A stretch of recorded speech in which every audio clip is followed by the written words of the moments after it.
ভাবে পিছন ফিরে দেখে ও স্বজনের ফেসে রহস্যজনক এক হাসি ফুটে ওঠে। ওইদিকে জয়শ্রীও রুমে দরজাটা লাগিয়ে দিয়ে ভাবনায় পড়ে যায়, কারণ স্বজনের আচরণ তার কাছে কেমন যেন লাগতেছে। তাই সে দরজাটা আবার একটু খুলে দেখে নেয় স্বজন কি করতেছে। তো স্বজন মনোযোগ দিয়ে কাজ করতেছে দেখে সন্দেহটা কেটে যায় ও জয়শ্রী আবার দরজাটা লাগিয়ে দিয়ে নিজেকে শান্ত করে নিয়ে কাপড় চেঞ্জ করার প্রস্তুতি নেয়। সিন স্বজনের কাছে আসতে দেখি সে কেন জানি তাড়াহুড়ো করে ল্যাপটপটা বের করতেছে। ল্যাপটপ ওপেন করতেই কি আমরা দেখি জয়শ্রী রুমে কি করতেছে সব ল্যাপটপে দেখা যাচ্ছে।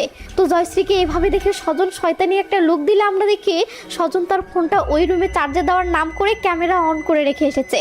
কন মনটা তাইলে কি কয়। তো জয়শ্রী তার কাপড় চেঞ্জ করতে থাকে আর স্বজন চোখ বড় বড় করে তার ল্যাপটপে সব দেখতে থাকে। কাপড় চেঞ্জ করা শেষে জয়শ্রী বের হয়ে আসলে জয়শ্রীকে এইভাবে শাড়িতে দেখে স্বজন এক নজরে তাকিয়ে থাকে। তো জয়শ্রী কাছে আসলে স্বজন বলে, এই তো এবার তোমাকে সেই জয়শ্রীর মতো লাগতেছে যাকে আমি প্রথম দেখেছিলাম। জয়শ্রী